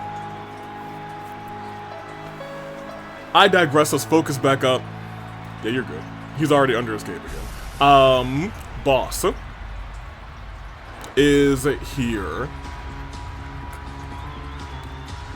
And you know what? Boss has been on a little bit of a downfall lately. Lost to the Raiden Shogun. Lost her streak at AV Mania 3. Lost to Sakura recently. She's been on a losing streak like crazy and just lost to LA Knight. Now here's the thing. I'm not sure if that's the straw that broke the camel's back. Or if Mew selected Boss because she is actually a gorgeous girl genius, knowing that Boss has been on a losing streak, saying, hey, LA Knight should be an easy win. And Mew thinking to herself, hey, if she wins, great. Maybe LA Knight will like lose a leg or something, break her knee, be out of action for ages. But if LA Knight wins, then I can just easily convince Boss to say, hey, how would you like to help me get a little bit of revenge on LA Knight then? And Boss, who's been on this downward spiral, would so easily agree. Iroh, this ain't... Pardon me, I was gonna say this ain't your music, but... Hey, you know what? We'll let it slide just this once. Iroh out and about, the wacky inflatable tube men with them. Crown on the head, Iroh is here. Iroh also doesn't have the hottest record in the AWE, admittedly. Has had a fair share of fumbles. Has been a tag team championship match, ended up concussed. Has fought at AV Mania, ended up in a losing effort. That being said, none of that matters to Iroh when you say to Iroh, hey, but at least you helped your wife win a match against Boss. And when you think about it, Iroh has not competed truly and sincerely in a one-on-one against Boss. You saw Iroh maybe even point at Boss saying, I'm after you in this match. I'm unsure, but I also have to keep in mind Iroh and potentially not being able to get along with LA Knight. Lumion, fantastic. Probably, in general, would probably not have a hard time getting along with LA Knight. That being said, Iroh is a well-known Paimon hater. That's Lumion's best friend. That's the one that she lost. So I could see these two not really getting along enough.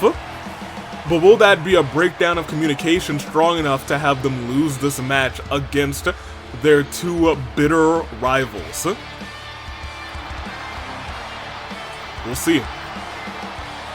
That's the other caveat to this main event. I'm excited to see how these two try to coexist in this fight. LA Knight and Iroh, Boss, and Mew. Who's starting?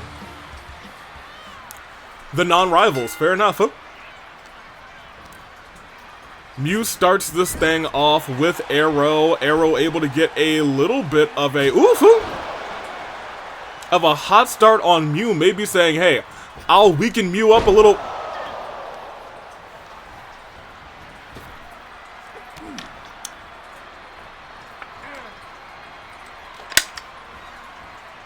Alright, we'll drink for that one.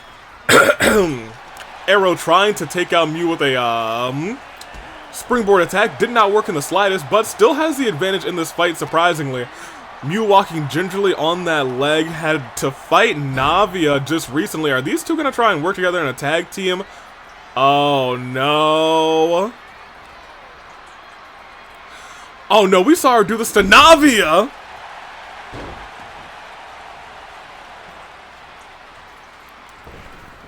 Mew relentless and then doesn't give Iroh a moment to breathe afterwards, jumps right out of the ring, and then continues to go wild saying, hey boss, look, I'm weakening them for you. Mew tossing Iroh into the steps. We're already at a count of 4 as Iroh's now being tossed around all over back. I was going to say outside, back. Got hit with those knees. Iroh tossing Mew back into the ring at a count of 7. Iroh not focused in on Boss. Had to stay focused in on this matchup. So I was going to say, great drop on the back. Mew may be going outside the ring again. Fires back. Steps in. Iroh back in control though. Tossed into the corner. Once again, no tag made, though. These two have been in the match the entire time. I was going to say, Is this really going to be a matter of can Iroh and LA Knight coexist? Bowing DDT. And crawls into the pinfall. 1, 2. Iroh barely kicking out there. And maybe that might be a mute. Oh, look at that. Reached out. LA Knight actually made the hot tag. And the rivals go at it. I was going to say Mew may be targeting the head of Iroh. Knows maybe Iroh may still be concussion prone. Not even legal person and still goes after Iroh. And LA Knight jumps in with a big boot. Does not allow the tag to be made. Mew firing back. Ducking a shot from LA Knight. LA Knight instead gets hit. Boom. While tossing LA Knight, rubbing LA Knight's face into the mat. The disrespect as an elbow drop is draped over the back. Tossed into the corner. What is LA Knight thinking now? Finally having control over Mew in this fight. This is the closest she's been. She's been to a one-on-one with Mew. Tossed into the corner again. Dragged, Dragon Screw still going after the knee. Something we would maybe expect from Boss. As lifting up Mew and then slamming her right back down. The power game by LA Knight. Lumine with a... getting kicked in the face, actually. I was going to say Lumine with a fantastic senton. Not able to capitalize on it right afterwards, though, as she's now getting thrashed. And here's the problem of what's going on here. Boss is completely fresh. Oh, but look at that. The tag's been made. I'm sure Iroh wants a tag right now. Wants to show their stuff against Boss. As Lumi's dragged to the corner. Shoulder tackle. Trying to snuff out Lumi, saying, you should have never beat me. I'm better than you. Stomp to the back. LA Knight has fought both competitors in this fight. Boss begging to get a piece. I'm sorry, Iroh begging to get a piece of Boss. I'm sure Boss begging to get a piece of Iroh too. Suplex. Trying to weaken Boss just a little bit before the tag is made to Iroh. Iroh has been waiting for this moment. Raged up immediately as they get into the ring with Boss. Honestly, admittedly, not a terrible strategy, saying, I'm gonna hit you with my best move. Immediately, bam, back body drop. Stomp to the arm. Iroh slowly but surely trying to wear down Boss, makes the tag. That breakdown in communication we were talking about earlier maybe doesn't exist as much as we thought. We're just at 1. We're at 2. Hold on. Hold on a second. We are at 2. Boss tossed into the corner. Got the elbows up. Oh, but look at this. The double knee breaker. Goes for the pinfall. Lumina still alive in this one. Iroh, however, is not going to be able to break up the... Wait a minute. This roll-up. Boss, once again, no resiliency, but only a 1 count. Lumine's going to have to fight an uphill battle against a Boss who has that knee bar. Will a tag be made, though, is the real question. Tossed back into the turnbuckle. This time goes after the arm. Still in the corner. Lumine rages up. And a tag is made between these two. We asked earlier, will these two be able to coexist? And here it is. Coexisting they are. A punch right to the face of Boss. Boss responds with a kick. And tosses Iroh into the corner. And a heavy shot Iroh down in the corner. Getting snuffed out by Boss. I can only imagine what Boss is saying to Iroh right now as Mew gets the tag. You saw Mew running over to LA Knight for a second, right? You saw it. She's hyper-focused on LA Knight, but that might be a mistake because look at this Salida del Sol by Iroh, and it's broken up.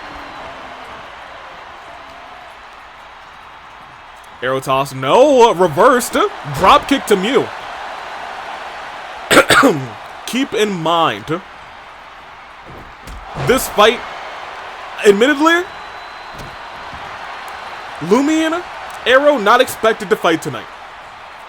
Mew and Boss expect to get an easy one over on LA Knight. But instead, got a tag team match that they were not asking for. Up. Over. Hard pity connects on Mew. Could LA Knight pin Mew tonight? Boss unable to help. Will resiliency be burned? It is.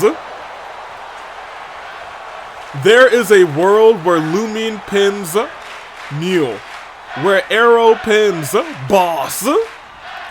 But on the other side, there is a world where Mew pins Lumion or Boss pins or makes Iroh tap out. Knees up. This time, Mew and Boss working together. What do they got planned? Oh, what do they have planned? Oof. Oof. Stomp to Iroh. Grab the leg. Still grabbing the leg. Of course, going after the knee. Stomping the hand.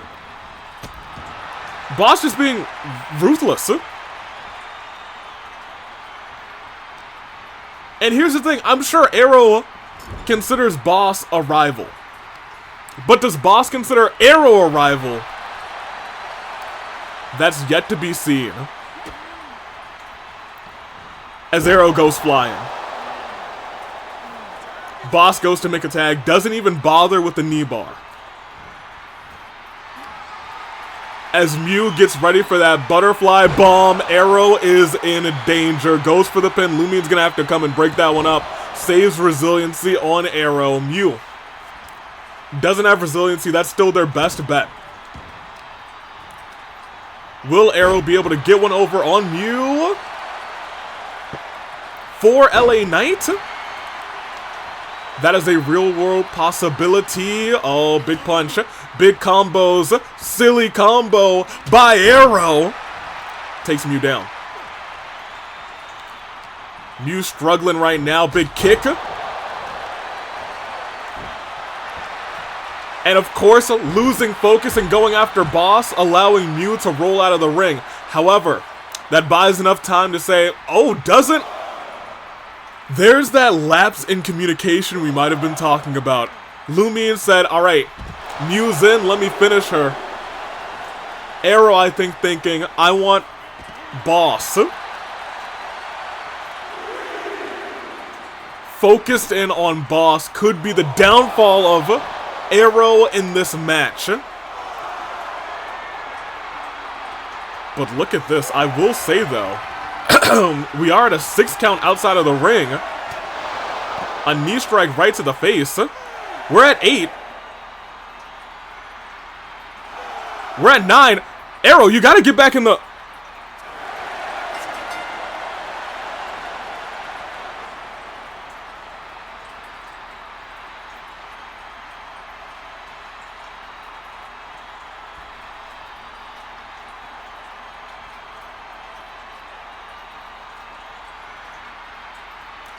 A double countout.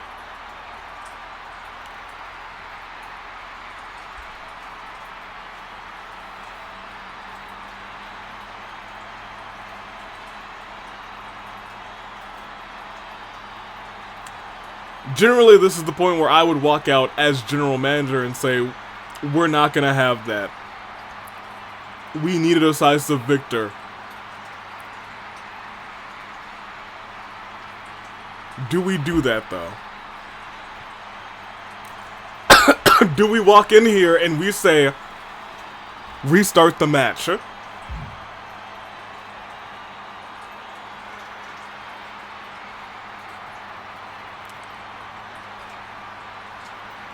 I think we do. I think not in terms of breaking what's going on. I think we walk out here, I walk out here as general manager of the AWE. This main event will not end in a double count out. Ring the bell. Restart the match. Iroh, after losing focus in that fight, a very real possibility. The match, the referee said, yep, sure. That's fine. Restart that bad boy. Iroh, as we said earlier, the lapse in judgment was real. And this time, Mew going to the advantage saying, alright, fine.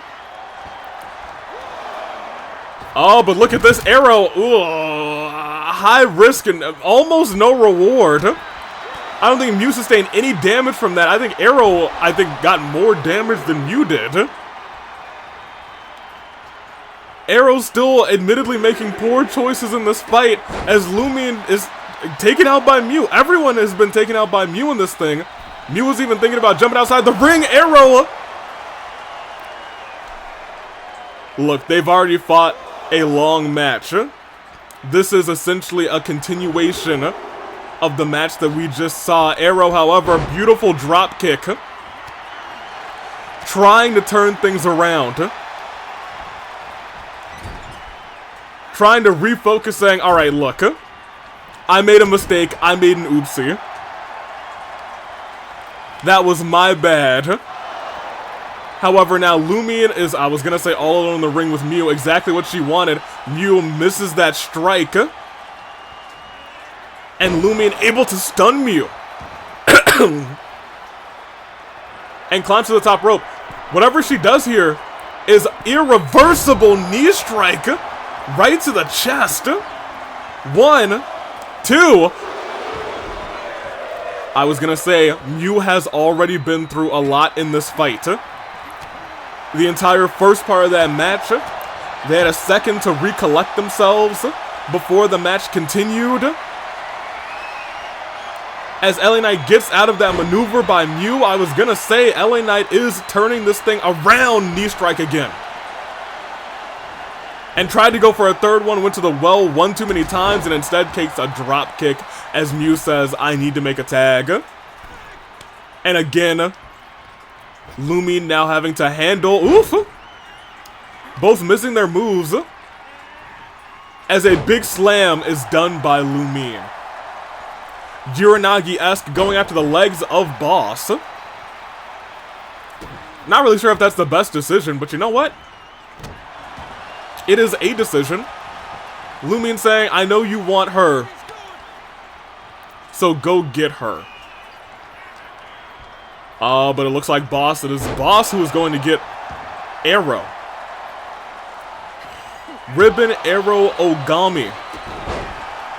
Kips right up after Boss's move, saying that ain't do nothing to me, but reversal. Going off of the ropes. I was gonna say second verse is the same as the first. Face first into the mat. I don't know if Iroh got any real offense on Boss, and that's going to be eating away at the mind of Iroh as that DDT perhaps connects. Again onto Iroh. What do we got going on here? Toss to the corner. Are they about to work together? No. I'm surprised you're going after the arm and not the leg to help Boss out. Going after the head this time. Big chop. Big hit. Iroh on the verge of being stunned, saves themselves. DDT on the Mew. Mew kips right back up. And Mew, oh my gosh, it does it anyway, saying, I'm still gonna stun them. Big sit-out powerbomb, but I think that could be a rope break. No. No. Iroh kicks out, no resiliency burn though. Iroh struggling to the ropes. Realized, oh yeah, I think I can beat Boss, but does Iroh think that they can beat Mew? Roll up, whoa. Mew in the corner. Again, focused on boss. The last time they did that, it did not work out in their favor. Didn't learn a lesson, but still in control in this fight.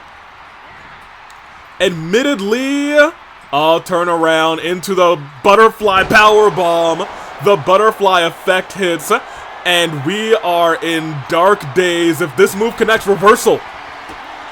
Much needed reversal of the finisher. Iroh still has I was gonna say still has life. That may not be the truth anymore. Kick to the jaw of Lumine. I thought she was going for a pin after that, but oh my gosh, still went wild. Mew saying, how dare you come out and ruin what I've done, but what you didn't see, what Mew probably didn't see. Ugh! As Iroh gets thrashed there, Mew might not have seen LA Knight rage up and hit hard pity center of the ring again on Mew.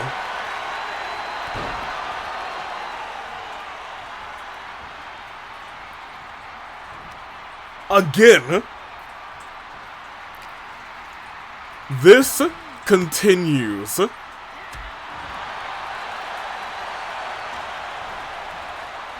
Mew, did you see that with authority?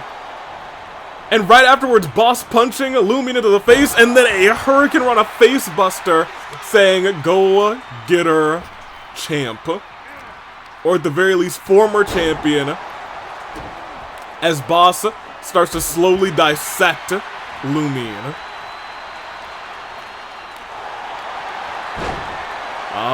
Not a leg submission she's going for here. Which is, at the very least, surprising. Big uppercut. Big combos. Reversal by boss, though. Oh, but look at that. This time, Too Keen reverses the finisher. Wicked backhand. And Iroh gets the tag. Rages up. And actually immediately hits Salida del Sol. Silly Lita del Sol 1. Now keep this in mind. If Iroh thinks about hitting that again, they might be able to, goes to the middle rope. Goes for an, almost a middle rope insane elbow. Wasn't even sure that was a thing that could happen. Mew Iroh tried to cheat to use the ropes.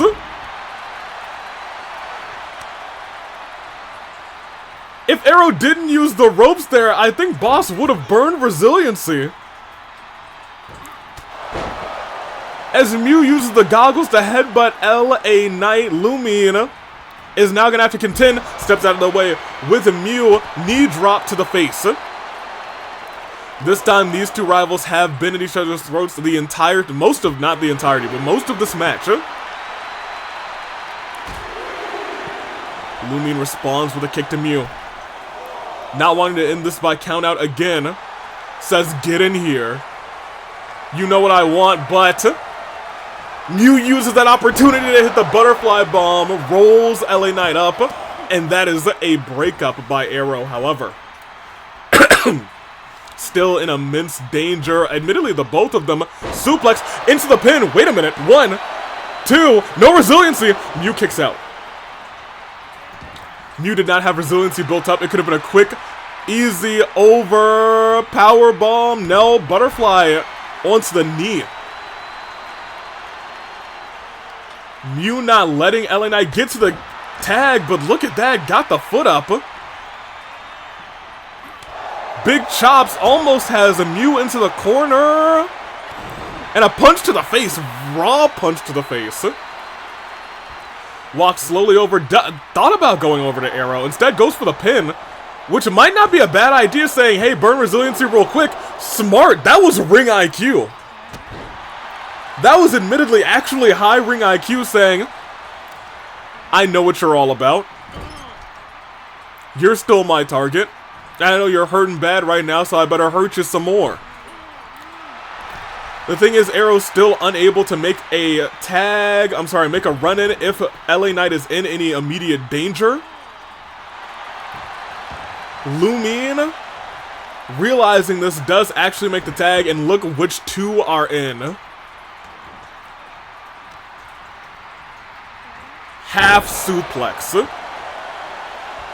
Iroh is decidedly more hurt than Boss, and look who's starting to finally go after the knees and the ankles. All sorts of the legs of Iroh. Lifting Iroh right back up. Still has the advantage, tossed into the corner. Iroh gets an elbow up, rather. But look at that, immediately kicks, 3 kicks to the knee. 3 immediate kicks to the knee, and then says, get up. I'm tearing that knee apart. Rolls into it. Is Iroh gonna reach the ropes? No. Able to get out of it, but had to burn resiliency. Iroh's legs are a mess. Lumine tried to get in there to break it up. Iroh, Mew, both having burned resiliency in this fight. Iroh realizing, I still want Boss. Headbutt to a Boss. This has been an erratic performance by Iroh. Maybe unable to quell the anger in their mind, in their heart, for what Boss has done to Sakura. This is really the first real, oh no, real opportunity. Iroh able to run out of the way of that. Look at this. Black Widow by Boss, but Boss tripping Iroh up onto the weakened knees in this match. Try to go for a quick shot. Boss with a reversal. Iroh has to tag in Lumine. Because admittedly, either one of them can finish this fight. Iroh's hurting. Mew saying, looking at LA Knight, probably saying, hey, you could win this match and I don't even have to pin you. Toss in the corner though, Iroh. Not going to give up that easily. Goes to the arms of Mew. Needs to make a tag though. Needs to make a tag. I'm not sure why not making a tag. Mew was almost stunned. Maybe stunned now though. And here's the thing, both of these competitors are the ones. As a tag is actually made, Iroh made a wise decision this time. Kick to the chest, elbow drop, and a big elbow. LA Knight. Oh, look at this combination, another elbow drop. They work together in tandem perfectly. With that combination, and this time a headbutt by LA Knight. The tag has been made back to Iroh. Not entirely sure why Iroh was thinking about diving outside of the ring. That kick honestly could be enough. Mew's hurting. If Iroh's able to hit that finisher, I know Iroh wants to pin Boss, but if they have to do it, top rope, turn around, oh no. And now Boss is the one who's been tagged in. Looks over at Iroh, and they kick them right in the back. And I think I know where this is going. A kick, and another super kick. First to the knee. LA Knight has to break it up. But now Boss is thinking likely it might be time to end this with that knee bar. Drag to the center of the ring to make sure there's no rope break. Waits for Iroh to get right back up, but look at this. Iroh off the ropes, finally hits that tornado DDT from the middle rope from the springboard. Oh, but out of nowhere, Iroh, can Iroh reach the ropes? It's locked in deep and Iroh has to tap out. Boss makes Iroh tap.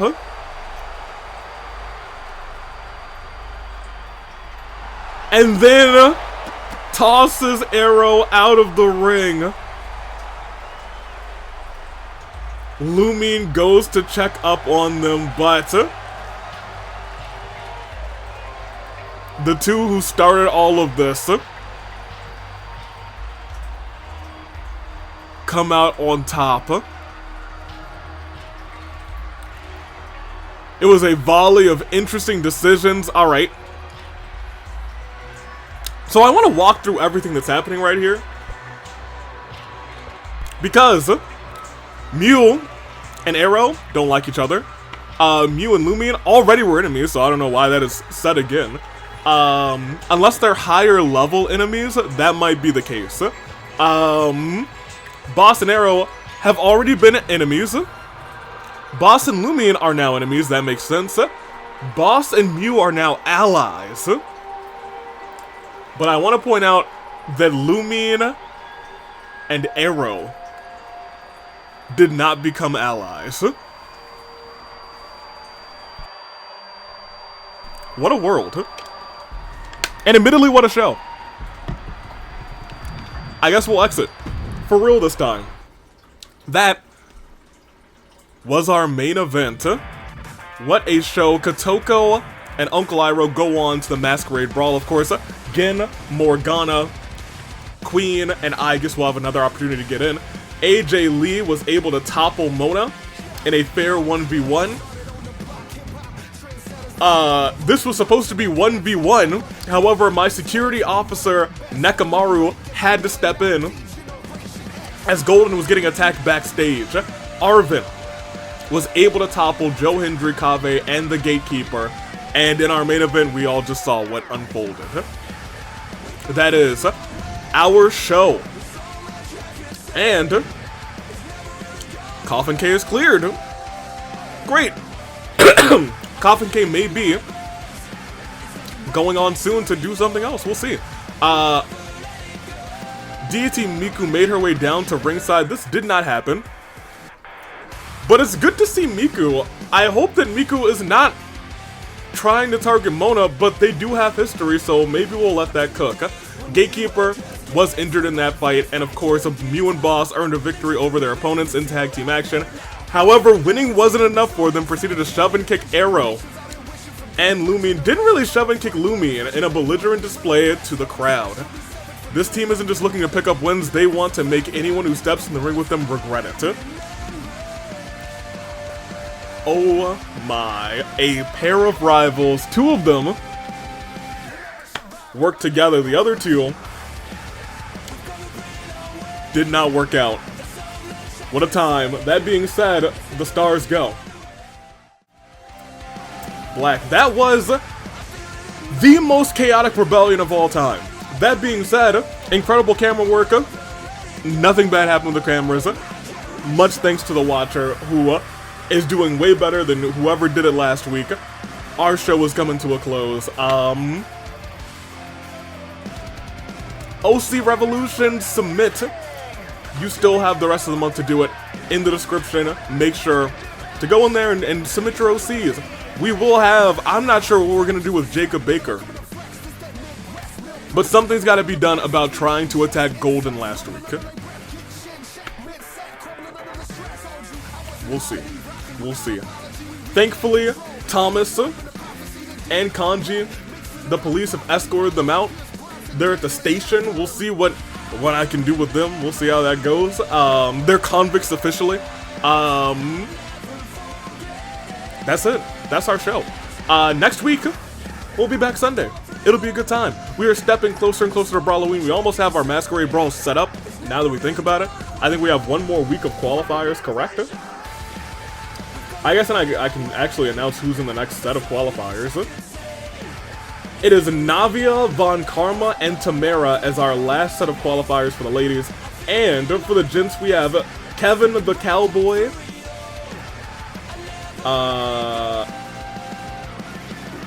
Ryoma, and somebody else.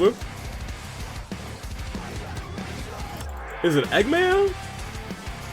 I think it might be Eggman. I'm not sure. I'll have to recheck that one. That being said, because I just have like a running list of the people who are in the qualifiers, I think Eggman hasn't competed. He'll be in that one, and that'll be a great show. Eggman, Ryoma, and potential Boy Flop. Hit that music one more time for me, 2K24. Thank you. This will be a fantastic transition as we go out. Actually, let's go out to this song.